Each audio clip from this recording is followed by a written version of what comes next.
asalaamaaleykum mbokki internet yi ñoo ngi nuyu ku nekk sa tur ak sant ñoo ngi fii de suñu beneen édition encore une fois ci biir basketball news update encore une fois taamu ko defal suñuy consultant d'abord ñu joxewaat encore suñu numéro service commercial mun ngeen ñu contacter bien sûr si 78 124 97 68 78 124 97 68 wala kon ngeen contacter suñu beneen numéro 76 774 07 61 76 774 07 61 tey nag moom dañuy ànd ak émission bi ak bien sûr si benn joueuse buy def ay joueuse de basket la mu ngi jógee ñëpp xam ne surtout jeewo mooy def ay portrait aussi installation caméra surveillance tey gis ngeen photo yu rafet ci nii yëpp moo koy def bon nee na 50 centimètres sur 30 centimètres 12 000 la 60 centimètres sur 40 centimètres 14 000 la 80 centimètres sur 40 centimètres 16 000 la 90 centimètres sur 60 centimètres 18 000 la 1 mètre 05 sur 80 centimètres 25 000 la waaw mu ngeen ko contacter bien sûr si numéro ma muy 77 789 15 44 77 789 15 44 mu ngeen aussi ku soxla installation aussi vidéo caméra surveillance mu ngeen ko contacter aussi si même numéro bi bon sans pour autant tarder ñu dalal suñu consultant Bombardier na nga def. Abdoul maa ngi lay nuyu nga jaar def ba yaa ngi ci jàmm rek. sant bu baax. waa di nuyu mbokk internet yi di leen wax salaamaaleykum leen jaar bu baax a baax yéen fii seen page basketball news update ñu koy defee à chaque fois di leen wax gis nañ fi au niveau comment dirais-je au niveau Instagram ak YouTube ak yooyu yëpp ba di leen remercier di wax à chaque fois ñu ngi fii rek pour faire le mieux xool ñu koy mën a gën a doxalee rek pour ngeen gis découverte yi nekk ci doomu Mbuur yeeg yooyu yëpp waaw di leen jox nouvelles yi à chaque fois. bon Bombardier ñu Abdoul indil quoi. waaw tey moom tey di gis nga portrait yi mais yow moom xam naa ne bëgg nañ la defal portrait mais damay ragal sa portrait est-ce que machine na en tout cas yow est-ce que du portrait 4 mètres sur 2 mètres moo lay arrangé. ba réduction amee ba tey moom. ak diminution d'image moom kenn sonnatul quoi. waaw c'est que yow sa image damay ragal lu bari. waaw samay image damay ragal est-ce que sa image réduire ko du nekk problème xanaa boobu ñu woo jeewal après laaj ko quoi. ah comme que ci kaw ni lañ mën a defal image naturelle moom man xam naa ne moom du doon problème ci man. te xam naa ne bu amee jàmm moom bu kaw bi amul problème mais au niveau biir boobu il faut que image bi xaw ma yaatu tuuti quoi. waaw Ahmed dindi na biir bi de. waaw biir bu amee bari bi ba tey c'est vrai que tey moom tey malheureusement tey mënul ànd ak ñun tey sa émission bi kon léegi ñu jàll suñu invité tey bon dañoo changé tuuti format tey interview lañ def interview sur place bon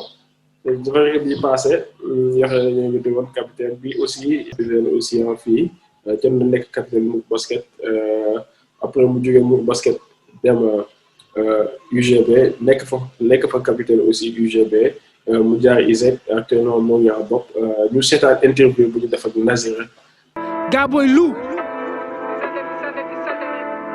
she on the beat. Hey,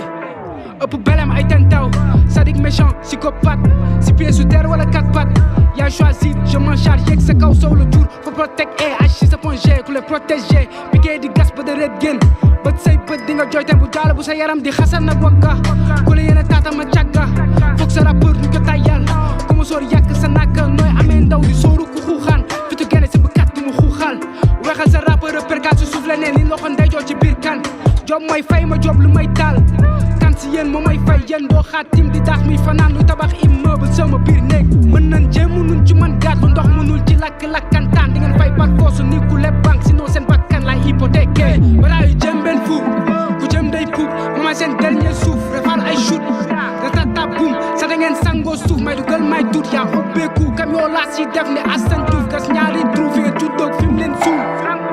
rang muy gaaw ni nga rang muy rang muy waaj ku kay susclé rang ngeen rang ni nga rang leen xaar di ngeen bouger ni kuy daw ci rang men rang muy gaaw ni nga rang muy rang muy waaj ku kay susclé rang muy rang ni nga rang muy xaar di ngeen bouger ni kuy daw ci rang men rang muy gaaw ni nga rang muy rang muy waaj ku kay susclé rang ngeen rang ni nga rang leen xaar di ngeen bouger ni kuy daw ci rang men rang muy gaaw ni nga rang muy rang muy waaj ku kay susclé rang muy rang ni nga rang muy xaar di ngeen bouger ni kuy daw ci rang men ray jëmben fu ku jëm day puub mama seen dernier suuf rafal ay shoot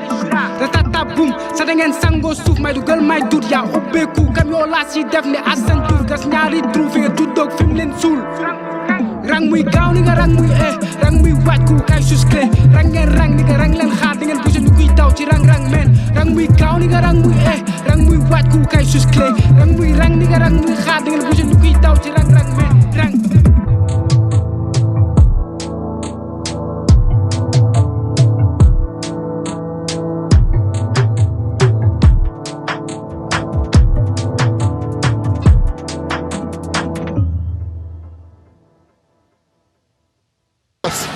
ce soir.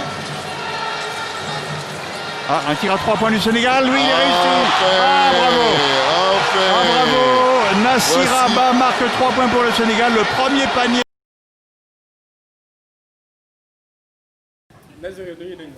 Abdoul, ça va? tey ñoo ngi ci tey ak yow tey pour amoon yow waxtaan tey dans le cadre du basket ñu bàyyi la ñu nuyoo. salaamaaleykum maa ngi nuyu ñëpp di ziar ñëpp di commencer ci yow ak ci sa équipe bi maa ngi nuyu ñëpp daal. waaw mais tey Naziré bañkat Naziré bëri affaire lan nga si wax. ah loolu moom bariwul lu ma si war a mën a wax parce que buñ nee Nassira bañkat peut-être ñi koy wax am na lu tax ñu wax ko buñ nee bëri affaire tamit am na lu ñu gis ba tax ñu wax loolu tamit. ah boobu dañ lay jëlee te surtout Bombardier nee na moytu kooku bëri affaire loo koy tontu. kooku daf maa sonal kooku moom waroon na ñëw fii am na lu ma ko dencaloon mais daal. loolu dëgg la léegi comme d'habitude d'abord balaa ñuy commencer d'abord ñu. wax si tuuti si corona bi ak saison ba mu commencé gis nañ ne yéen a ngi woon si entraînement nan nga dundee ak fan nan nga yégee ne saison bi dañ ko arrêté ak ndax corona bi. si au fait saison bi mën naa ne jour bi ma joué sama premier match jour boobu lañ ko arrêté parce que damay dem ba ci yoon bi après ñu ne corona bi donc état bi jël na décision que dañuy arrêté championnat bi donc après ma ñibbi si Mbour finalement delluwaatuma Dakar. mais par la suite ñu ngi doon ak confinement bi ñu ngi doon nekk ci kër gi di def ay séance d'abdos ay gainage affaire yooyu noonu di def entraînement petit à petit rek sinon à part ça rien de spécial. léegi bon comme ni ñu ko tàmm defee ku fi ñëw yëpp dañ lay laaj dama sa jaar-jaar explique ko sa jaar-jaar kan mooy Nazir fan la commencé basket ak tey chemin bi nga def. bon Nassira moom ba muy commencé basket yàgg na trop boobu mën naa ne xàmmeewu ma sax xaw ma dara dans la vie j'étais toute petite di ànd ak samay mag sama mag bu jigéen ak sama mag bu góor war nga ko xam Balaay Ndey Sali maa ngi leen di nuyu de passage ñoom ñoo doon dem entraînement ma leen di topp di téye bal bi boobu maa ngi nekk xale bu ndaw su ma demee di nekk ci collège di jéem a jouer affaire yooyu noonu foofu laa débuté sama carrière sportive parce que ñoom ñoo ma motivé puisque gis naa ne samay frère lañ di ko def ak sama sœur ma ne man tamit bàyyi ma def si en plus sama frère tamit moo ma dugal basket moom tamit maa ngi koy nuyu de passage Omar Ba sama grand frère moo tax ma commencé débuté basket maa ngi commencé basket collège Saint-Esprit si centre de basket Pape Malick Ndiaye ak Tidiane Sow voilà foofu laa def samay début fa laa defee mini basket def fa cadet junior senior collège Saint-Esprit laa commencé par la suite après si lañ ñëw CEDEPS ba ma defee minime def cadet junior après dama ñëw sama coach Tidiane Sow maa ngi koy nuyu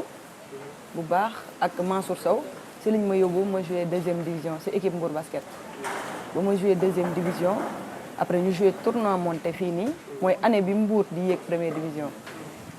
ñu joué tournoi monté c'était en 2010 si je me trompe pas après ñu joué tournoi monté léegi vu que dama waroon def examen BFM sama papa buggul woon ma dem dugg regroupement parce que dama waroon jàng léegi finalement ba ma joué première phase yi après dama dem jàngi àggali sama jàng tournoi monté bi participé wu ma si sax comme joueuse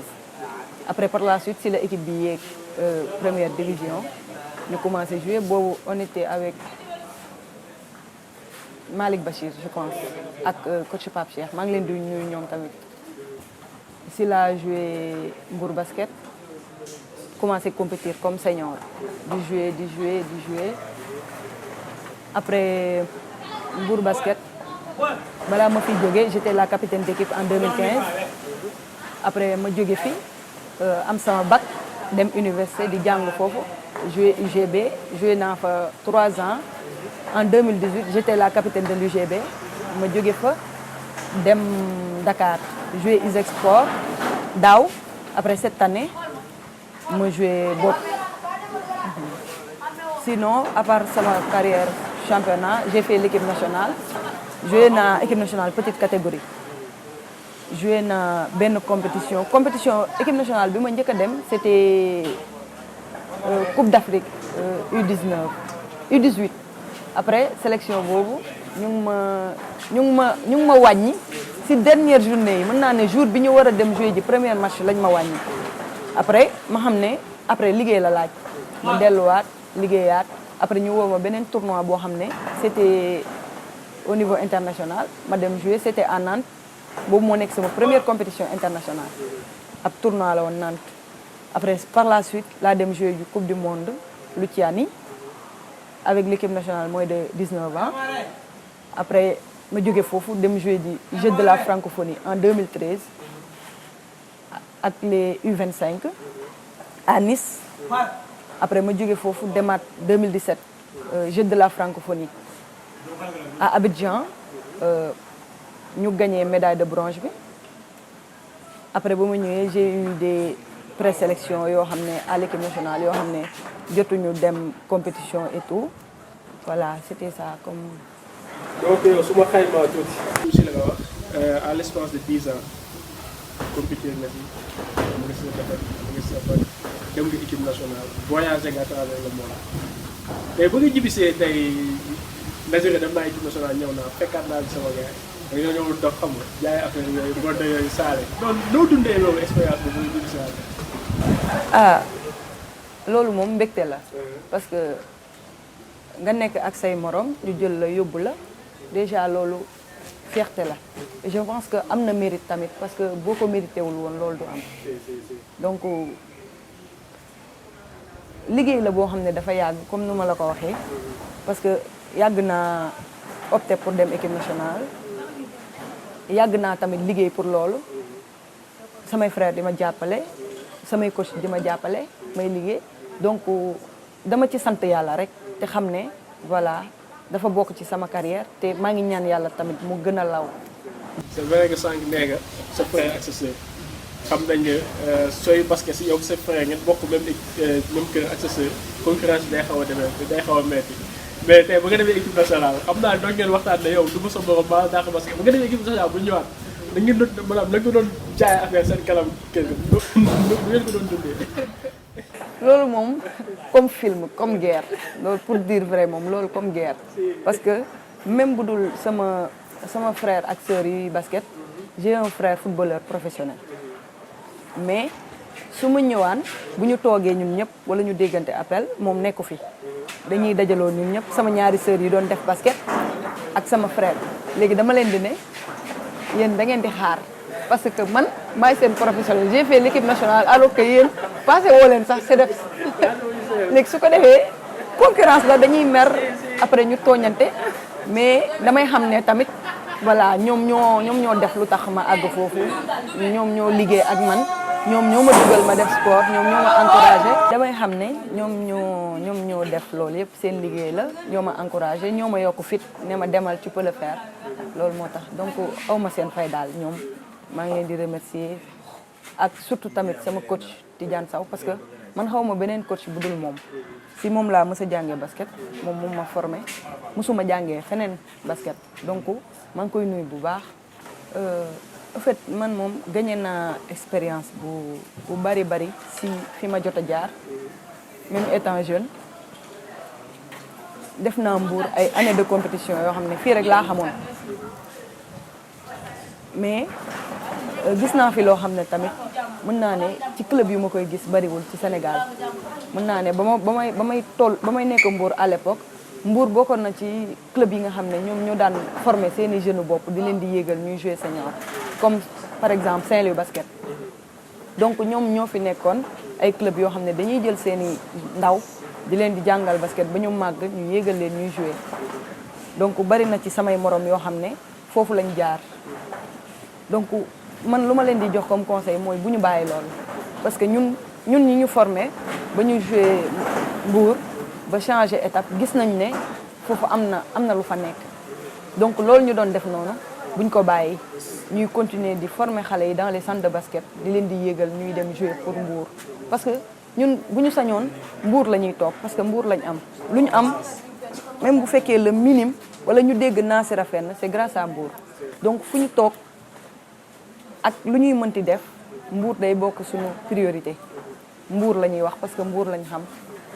bu ñu naree tedd ëllëg tamit Mbour moo ñuy teral donc dañuy fonk Mbour donc ñu ngi leen di wax ñu gën a continuer ci formation bi gën a former xale yi gën ko respecter dans les centres de basket pour après suite bi day neex. bon club bi nga jaar yëpp ban club moo la gën a wax ban mooy sa club préféré. loolu moom dina nakari répondre de parce que man su may wax sama club préféré Mbour lay doon. Allez, à part Mbour ban mooy sa club préféré club bi nga jaar yëpp. à part Mbour. club yu ma jaar yëpp ban moo si sama club préféré. wala kay saa bu nga wax benn club yeneen club mel la quoi. waaw loolu la demee. amul problème léegi ñu jàllee ba nga nekkee gis rek.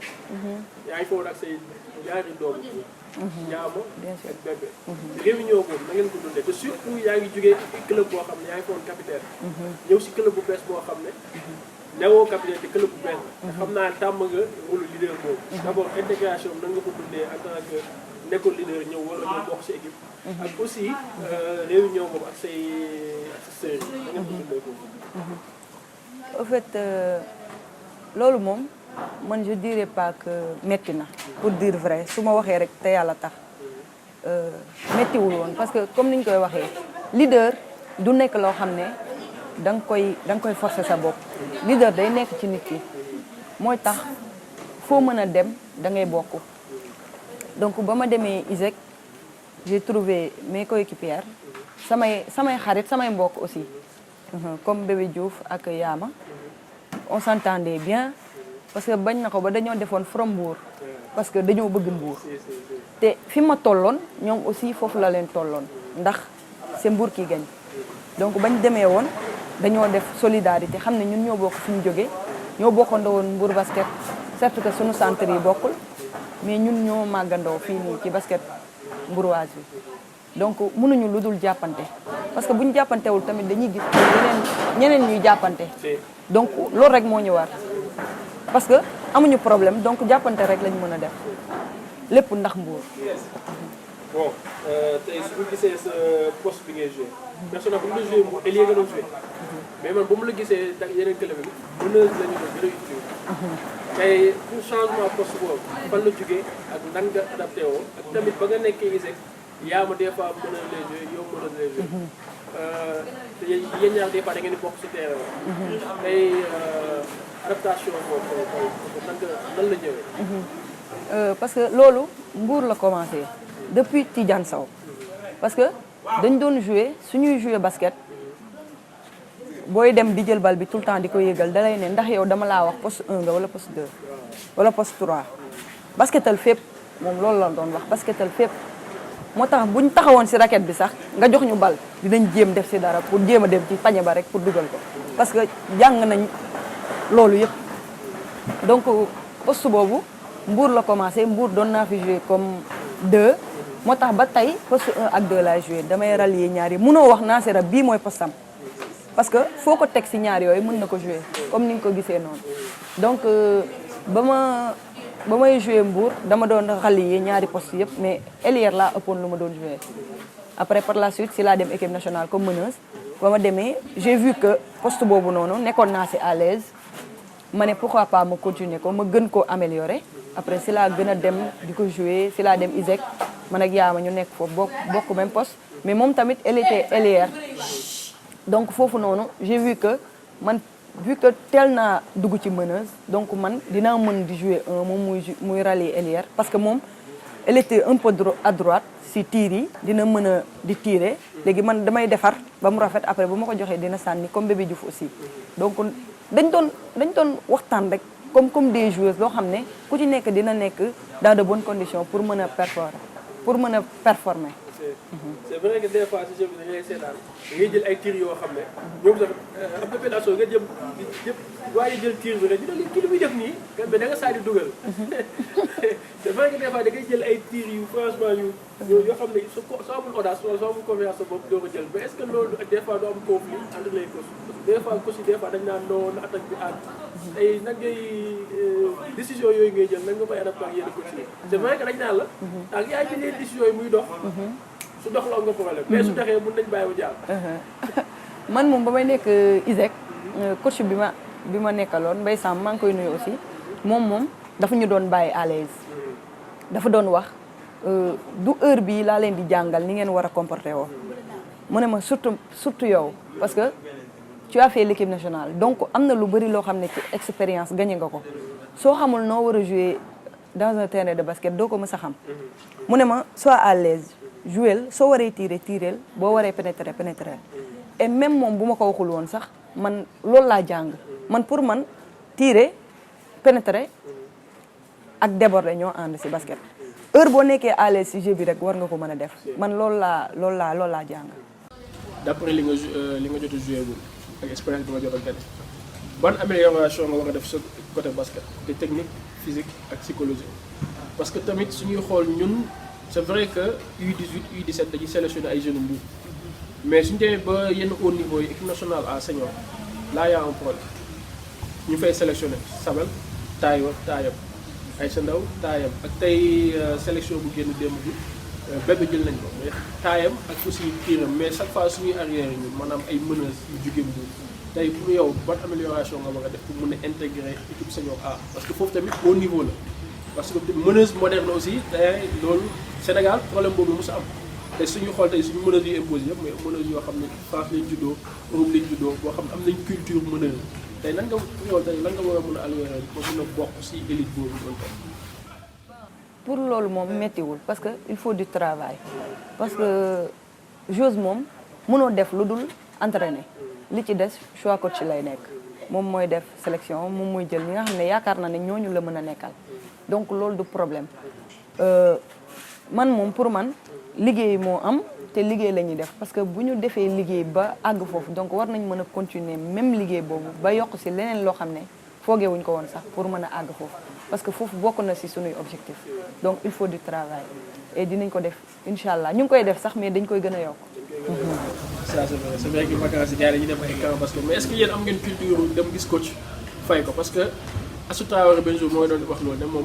am na benn instant dafa toogoon mais dafa gis ne basket am dafa xawoon a wàcc tuuti ñu jël xaalisam dem ba États-Unis fay coach ñu koy jàngal est-ce que yéen am ngeen kii boobu c'est vrai que moyen fii demul noonu wala sax nga gis benn coach ne coach lii laa bëgg nga yokkal ma sama côté lii sama côté lii est-ce que yéen tey am ngeen culture boobu est-ce que yéen a ngi doxee noonu parce que tamit loo mën a entraîner rek amoo coach bu la entraîner sur maanaam parce que tey c'est comme si tey nga jël bac dem ba université spécialisation la soo defee 2 ans après il faut nga spécialiser wu fenn médecine soo defee 8 ans 7 ans il faut nga spécialiser wu fenn mais yow tey nee nga tey meneuse nga gën a bëgg a spécialiser ak poste 2 est-ce que yaa ngi dem si mën kii coach yi ñu lay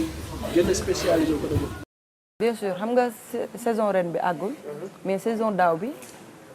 jël naa coach comme li ngay wax mu may entraîner ma koy jox dara voilà ba saison bi jeex doon naa entraîner ay matinal def ay entraînement matinal.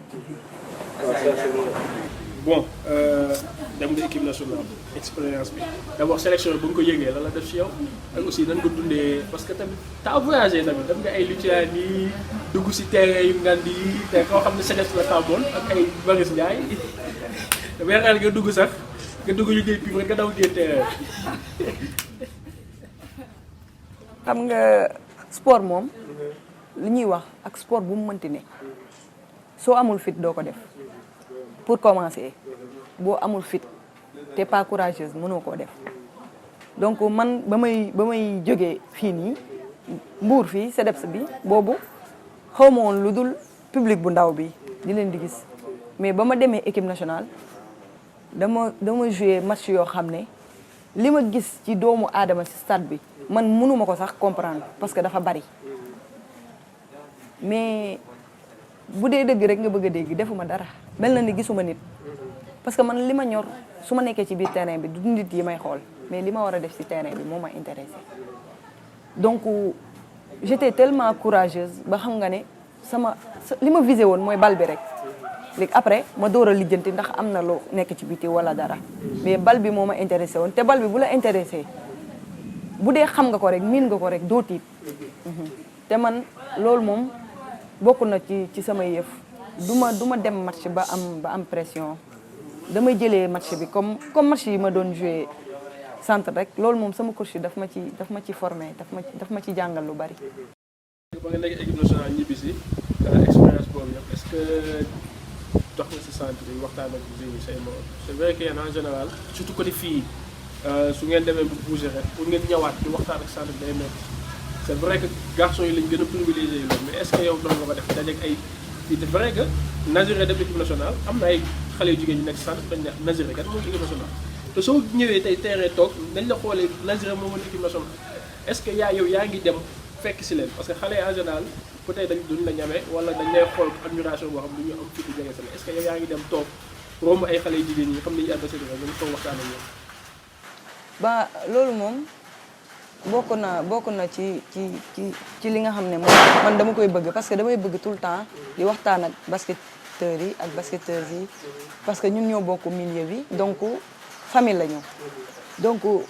ku ci nekk boo amee as tuut war nga mën di ko partager ak ñi nga bokkal milieu bi donc man déjà ba ma njëkkee jóge équipe nationale rek j'étais avec mes amis ici à Mbour basket ñi ma bokkaloon club boobu maa ngi compétir fii ba ma accès rek sama xel lu mu njëkk a dem nekkul woon sax sama famille wala dara dama xalaat samay coéquipière parce que su ma demee ba dem équipe nationale ñoom bu ma sànnee benn bal mu dugg dañ maa paas te yaakaar naa ne ñoom la ba ma ñëwee dama def benn fête bu ndaw j'ai appelé mes amis yi nga xam ne ñoom laa jàngandool basket ay Diéwo ay Delphine ñu toog def reer après ñu tasaaroo sinon après ça damay ñëw ci centre yi di waxtaan ak xale yi bi ñuy def briefing Tidiane woo ma wala Mansour ma wax ak ñoom wax leen tuuti li ma gagné foofu ak lan laa fa gis ak lan laa fa fekk parce que loolu moo ñu war mooy suñu devoir. est-ce que pare nga dem si yeneen centre yi bu dul centre Fapal c'est vrai que comme lu jóge Kër Madior bi ABC Elite Nianing Joal parce que loolu yëpp petit code bi la parce que bëgg nañ pourquoi pas ñu am benn 5 ba 7 Naziré. non pour ça moom jotuma dem si ay centre yi dem wër si centre yi def le tour des centres mais au moins joueurs yi nga xam ne xam naa leen te ñu nekk si yeneen centre yi su ma tasee ak ñoom danaa waxtaan ak ñoom saafonte ak ñoom comme toujours. bon tey soo woon possibilité dellu dajeeg Naziré bu am 10 ans yan conseil nga koy jox par rapport ak yow li nga jot a dund. ah lu ma koy jox comme conseil mooy na respecter li muy def li mu bëgg am fulla am fayda am caractère ba bés bu taxawee ci biir terrain bi ñëpp dañuy xam ne joueuse moo taxaw mu respecté boppam loolu rek laa koy jox comme conseil. c'est vrai que basket jigéen la ñu wax en général su ñu nee basket jigéen mooy jigéen ñoo xam ne dañuy entraîné est-ce que mën nga togg. mën naa togg kay. ah ban plat nga gën a mën a togg. man ceebu jën. ceebu jën yow yow mën nga togg dëkk bi wala bokkul saal. man mën naa ko kay. waaw mën nga ko kay sax li ko waxee moom mel ni kii wul de. fóot rek ay fóot ak kii. waaw mën naa fóot kay. waaw léegi loolu da nga koy jàng non moom yéreem dafa ngand waaw mais buñ footee moom la koy xamee. non c'est que moom yërëm day naqaree fóot. waaw yow mën naa laa fóotal mais moom yërëm bi dafa yaatu torop. mais yëreewu Ameth Dia nag Ameth Dia moom xam naa yëreem dina yóbbu si biir bi xaw a Ameth Dia kooku sama gaañ la naa ko fóotal mais moo xam moom du ma ko fóotal. non du tout. waaw ñu bàyyi la nga tàggatoo si interview bi tey ak tey li ñu ko doon waxtaan tey. sinon maa ngi leen di remercier bu baax yow ak sa staff ci invitation bi kontaan naa trop maa ngi nuyu tamit sama coach yi de passage Tidiane Sow Mansour Sow Vieux Fall sama jëkkër boobu moom tamit sonnoon na ci man parce que ba may dem équipe nationale bokk na ci nit yi nga xam ne ñoo ma yóbbu foofu donc maa ngi koy nuyu bu baax bañ na ko ba sama jëkkër laa koy wax parce que sama gaañ la jaaruma si moom comme basket mais am nañu relation bu bien moom tamit maa ngi nuyu tamit le coach Pape Cheikh depuis États-Unis moom coaché na ma fii Mbour basket moom tamit am nañ link bu baax daf ma doon encouragé di ma conseiller surtout ça donc maa ngi koy remercier aussi di nuyu tamit coach Alex ak coach Jupiter parce que ba ñuy nekk petite catégorie ñoom ñu ngi woon Mbour di ñu encadré di jàpp ci entraînement Tidiane Sow Mansour Sow donc coach yi nekk Mbour tamit coach Agay bàyyiwuma benn coach maa ngi nuyu ñëpp Saint-Louis maa ngi nuyu tamit coach Birahim Samba Gueye j'ai fait avec lui l'équipe nationale UGB moom moo ma njëkk a coaché en dehors de Mbour donc maa ngi koy nuyu tamit bu baax di nuyu le président de l'Isexport monsieur Diop di nuyu waa bopp sama équipe actuelle bàyyiwuma kenn maa ngi nuyu ñëpp daal coach Malick Bassir fàtte naa ko moom tamit j'ai fait avec lui waaw j'ai joué à Mbour avec lui donc maa ngi koy nuyu tamit bàyyiwuma kenn daal kenn bàyyiwuma benn coach. ban tontu ngay bëgg jox si première question bi li nga posé mooy Naziré dafa bëri affaire Bombardier lu mu wax nga dafay tontu. Bombardier moom dafa maa sonal xam nga lu tax mu sonal ma ba ma nekkee petite catégorie mini basket man dama ko sonaloon su toogee damay ñëw song ko toog ci kawam dóor ko def ko noonu moom tamit sama mag bu baax la maa ngi koy remercier parce que mook sama frère comme yow rek yéen a doon basketandoo te seeni encouragement tamit moo ñu indi fii donc maa ngi koy nuyu bu baax sama nit ku baax la di ko jaajëfee. ok ñoo ngi lay remercier c'est vrai que jot moom temps yi bon dañ naan am na mais jafewul tamit yombul nga ñëw toog di wax ak ñun ñoo ngi lay remercier di la jaajëfal sa. maa ngi nuyu aussi sama frère yi. ñoom ñi nga xam ne ñoo ma dugal basket. voilà bàyyiwuma leen ñoom ñëpp sama frère ak sama sœur yi voilà maa ngi leen di nuyu bu baax. ak Ndeye Sali balaa nga xam doo seen morom ñu toog kër ñooñu ay kii lañ ñooñu dañuy xaar. ay xaru dàmb lañ. Ndeye Sali ay sélection régionale lay def balaay moom tojul fenn. moom tojul fenn balaay toj na si période toj waaw collège moom balaay toj na ko. koy instant dañ ko tëj. waaw ok ñu ngi lay remercier Naziré franchement kontaan nañ. comme ni ngeen ko gisee seetaan nañ interview ak bu ñu def ak Naziré c'était si terrain CDEPS bu Bombardier ba nga seetaanee interview bi yan analyse nga def par rapport ak réponse yi ak surtout par rapport au jour bi et surtout aussi nee na tamit si biir waxam ne moom du la may dara te en plus nee na dégg na sa jëw tamit te ne su mu dajee ak yow dina ko déggaale ak yow. waaw di wax Naziré joueuse boo xamante la tey mën naa ne élément brut 100% Mbour la. donc soo déggee ci waxam sax nee na moom bi muy dugg basket xamul woon dara bon maturul woon. effectivement loolu mën naa ko seet ndaxte man fi ma ko fee fekk noonu xale bu ndaw la woon moom ay jël fi nag yooyu. mu def courbe bu normal. li muy mën naa ni benn courbe boo xamante ni courbe bu normal la ndaxte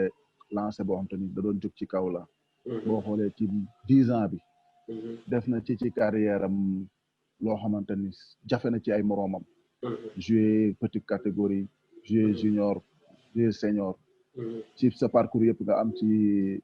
sélection équipe nationale donc yombul. donc di ko wax ni ko je sais pas qu'est-ce qu'il y a ndaxte tamit vu parcours bi mu def lépp durant année boobu lu normal la lu nice la je ne sais pas de si dire dernière année yi qu'est-ce qui se passe ba mu lâché wu bàyyiwu instant bi waroon nañ ko gën a dégg comme ni nga ko waxee ci biir interview bi ci équipe A bi ndaxte nga ñëw titulaire wu moins de 18 ans titulaire moins de 19 ans et 20 ans aussi jouer équipe nationale au niveau mondial bon man pour man lancer boobu boo ci xasee dem rek da nga war a nekk au top soit boo génnul dëkk bi dem jouer ji ci premier pas yi au niveau international au niveau national donc ñu toll ni cadre nga war a doon waaw loolay doon sama équation nag qu'est-ce qui se passe ba instant bi mënuñu koo jàpp comme cadre ci équipe nationale élite bi waaw man moom sama question posé naa ko ñun fii suñu fii comme la ñu wax U17 U18 nañ leen convoqué nañ ñëw danañu bokk te dañu bokk ci jour cadre yi tey mais suñu waxee équipe nationale senior A c'est vrai que bon damay defaale tuuti benn détour ci présélection yu mujjee génn encore une fois ñoo ngi félicité Sabel ak aussi Louise bu ñu kii ñëpp xam ne ci turu bébé ñoo ngi leen félicité seen présélection bien sûr liste bangoom ngeen koy gis c'est vrai que sag na parce que tey sooy xool ñëpp ñu ñuy sélectionné joueurs yi ñuy sélectionné en général joueurs de 40 ans yi la bébé mën nañ ne day jouer 3 mais day jouer 3 day jouer 2 mais ak taayam ak aussi poste elle est très à droite Sabel moom bon moom kenn du en fait kenn du ko présenté léegi ñëpp xam nañ ko mais est-ce que le fait que ñun suñuy arrière yu Mbour région de Thiès chaque fois dañu am problème mu intégrer élite bi ci niveau boobu pour yow tey lan mooy problème bi problème c'est au niveau des joueurs ñun dañuy teel a doyal wala problème bi tey c'est au niveau compétition yu ñuy jouer parce que tey suñu arrière yëpp tey sooy xool très peu ngay gis ñuy évoluer sur le plan international ñëpp en général fii la ñuy yem Sénégal est-ce que aussi loolu aussi du si jouer tamit. waaw loolu da ciy joué tey boo xoolee comme au niveau international rythme bi ñuy joué noonu ak suñu rythme fii nii qu'on se dise vrai instant bi suñu championnat bi dafa wàcc carrément au niveau des filles amatul doole comme ni mu amee woon doole bu njëkk ba te tey ji man qu'on se dise la vérité basketteuse mooy gis mu xëcc greffage defar nii vu tey man mën naa lim bi kenn koo xamante ni man exemple la style am daf ma ne comme Yacine Diop bon man boo opté benn sport da ngay def sport bi lu mu ma laaj ngay def assez de muscle waaw tey jii boo xoolee yenn booy génn yëpp dañuy reprendre à zéro di def musculation yooyu instant bi boo leen taxee ñu naan la sama yaram bi day dëj ak yooyu sport bi da koo laaj sport léegi dafa physique carrément dafa physique dafa athlète te tey booy am nañ technique bi mais physiquement athlétiquement tamit dafa des trop donc moo tax man ci sama analyse man ni des fois coach yi ñuy dem di jëli booy yi ci au niveau international yi nga xam ne tey mën naa ni fële ñu juddoo wala bi ñu jógee Sénégal xamuñu lu bari Sénégal fële lañ jàngee basket extérieur truc donc bu dee qualité ñi ngeeg qualité bi mais benn mentalité bee des mentalité bi rek a des bon au niveau formation nag fii à Mbour bon benn côté moom dama ci sant yàlla te am naa ci xel mu dal comme tey jii booy jàng basket fii duñ la dara boo nekkee meneur mën nga jouer meneur boo nekkee meneur mën nga jouer 4-3 dañ lay spécialisé poste bu nekk ba yow tey boo demee ba nii laa club boo bëgg laa changer di nga am tuuti background boo xamante ne tey di nga jouer loolu ñu la bëgg a jouer loolu donc di remercier coach yi côté boobu ñu leen foofu gën ngeen cee yokk na gën a baax waaw c'est vrai que moom tey la société basket am genre polyvalente la de mën na jouer 1 mën na jouer 2 même 3 c'est vrai que aussi comme li nga wax tey poids am aussi physique bi aussi da siy jouer parce que actuellement physique am bon c'est pas assez demeewul noonu donc au côté boobu aussi ñoo ko siy ñaax parce que ñu bàyyi si xel donc aussi ñu woote aussi centre fii aussi ñu gën a imposer fii aussi côté physique musculation am na solo trop c'est vrai que ñun bon dañuy wax rek mais bon lu même chose ñu invité woon fii côté ñu jeu international muy Mami Diagne Sabel Aïssa Ndaw ñoom ñëpp dañuy insister même Mimiko dañuy insister côté boobu noonu musculation dafa am solo su demee am chaque fois handicap boobu la ñu am foofu kii niveau professionnel donc comme que nag xale bi xam nañ ni lii su demee dafay soxla nañ ko teel a initier si loolu tamit si am na solo trop bon ñu bàyyi la Bombardier mot de la fin di ngay message bi ngay lancé surtout côté Nazir ak témoignage bi nga def si moom ak surtout sélection Sabel ak Louise si présélection bi. waaw Nazir bon man benn conseil rek laa koy jox nee na mi ngi liggéey nee na gën a yokk liggéey ndaxte xale la en plus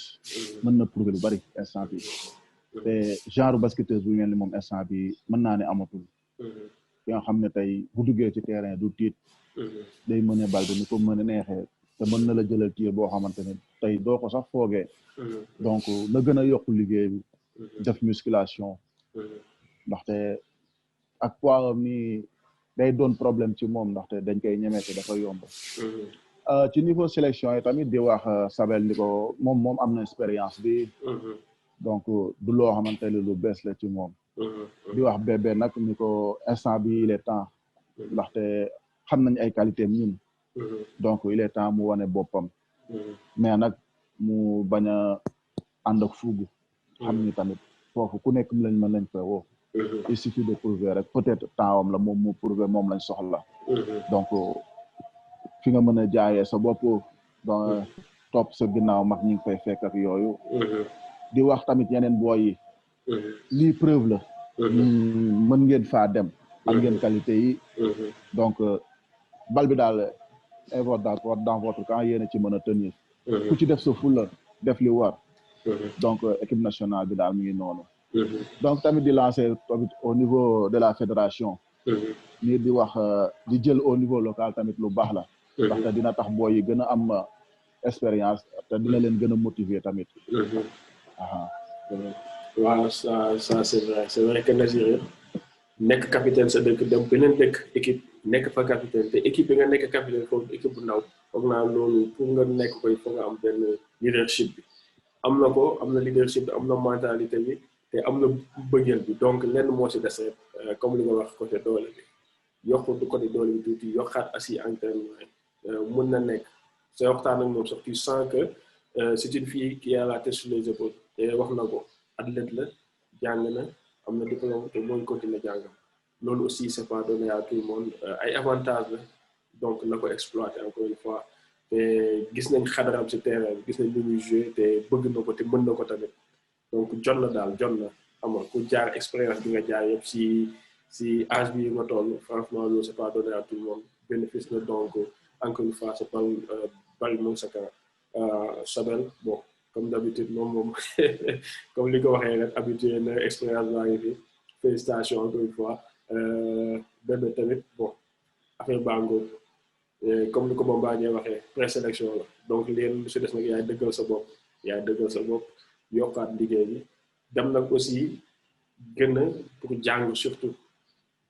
Yaya moo ngi fa Yaya moo ngi fa Sabel moo ngi fa fexeel nga jàng si vétéran yi dem waxtaan ak ñoom demal pour gën a jàngaat parce que mën na nekk parce que foofu ngeen toll di jàng di évoluer di progresser le jour moom soo nangoo tuuti rek du nangu heure bi dem di wuti moom xam naa lu si des moom rawuli bët encore une fois ñoo ngi remercier ay mbokk internet yi ñëpp di ñu seetaan encore lépp fii lay xewee ci basketball Games Update